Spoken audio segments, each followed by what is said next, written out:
G'day friends and welcome to another one of my videos. Today we'll be comparing drones. As drones become more popular and the new models are released, prices start dropping on older models. And it's really tempting to jump in and purchase your first drone. But which drone is right for your needs? Should you buy the cheaper, older model or fork out your hard-earned cash on the latest and the greatest? We will be discussing old versus new and how new may not necessarily be better. So if you want to know how to compare the features, stick around.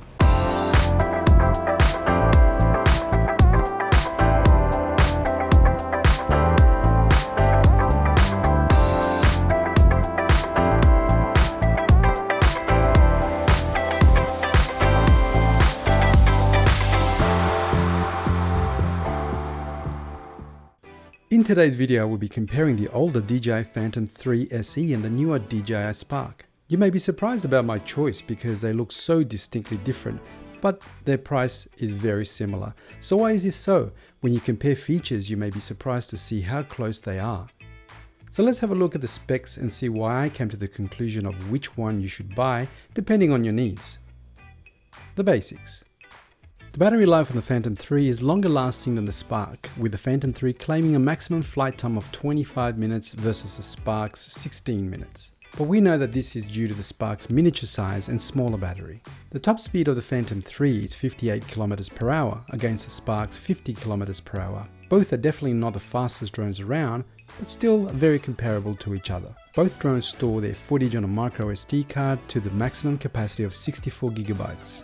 The Spark weighs 300 grams and the Phantom 3 weighs 1.2 kilograms. Both are GPS enabled. The Spark has a maximum range of 100 meters using a mobile phone and requires a controller sold separately to reach its maximum range of 2 kilometers. The Phantom 3 can only be flown with its own controller and mobile combo, taking its maximum range to 4 kilometers. The major differences. The camera on the Phantom 3 is more powerful and more versatile of these two drones, allowing you to record in 4K, 1080p and 720p, while the Spark has a fixed resolution of 1080p at 30 frames per second. There are various advantages of shooting at resolutions higher than 1080p that I won't go into in this video, but unless you are planning to do something extra or more complex in post-production, then 1080p is the resolution I'm comparing in this video. The Spark only offers a maximum of 30 frames per second on 1080p and does not offer 60 frames per second, which is nice for slow motion footage. The Phantom 3 has a 3-axis stabilization gimbal, while the Spark only has a 2-axis gimbal. What does that mean? Well, the 3-axis gimbal stabilizes your video on all 3 axes, yaw, pitch and roll, while the 2-axis gimbals only stabilize the pitch and roll axis. The Phantom 3 has a better stabilization when a gust of wind, for example, hits it from the side. This would be more helpful when you want to keep your drone nice and steady for taking photos, but it would be less noticeable while shooting video.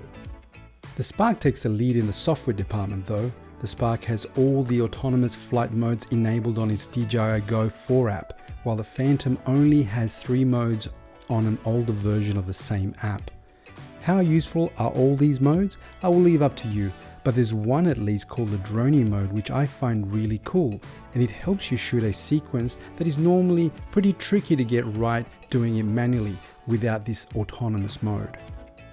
I'm glad that the Spark and the Phantom 3 can be controlled using a controller. I've never had a great experience controlling drones using a smartphone. Chunky fingers, you see. But the Spark's controller is very compact and lightweight. So how much am I expected to pay? The prices are from December 2017. They were sourced from the DJI website and are in US dollars. The Spark drone, including the controller, will cost you $618. The Phantom 3 SE will cost you $599 with a controller. Okay, so this is the way I see it. The Spark is now the entry-level drone for people who are looking for a portable vanity device. Yes, I use the word vanity. What I mean, it's great for selfies and dronies and all the flight modes. They'll revolve around the social sharing aspects.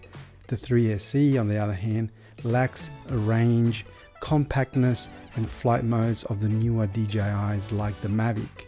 But you can't beat the price, especially for someone just getting into droning. The way I see the specifications and features of the Phantom 3 SE is that now this drone is the entry-level drone for anyone on the budget that wants to learn how to shoot aerial photos and videos.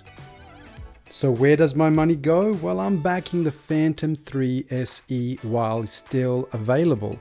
Let's hope that DJI continues to have a comparable entry-level drone for people with more serious and artistic ambitions for their drone. And that's it, guys. That's my comparison of the Phantom 3 SE and the Spark. I hope you found it useful. I've based all my opinions on the research I've personally done on these devices, and I'm not endorsing in any way. So click the like button if you've liked the video and subscribe if you haven't done so already. I hope to see you again in my next video, and until then, ciao for now.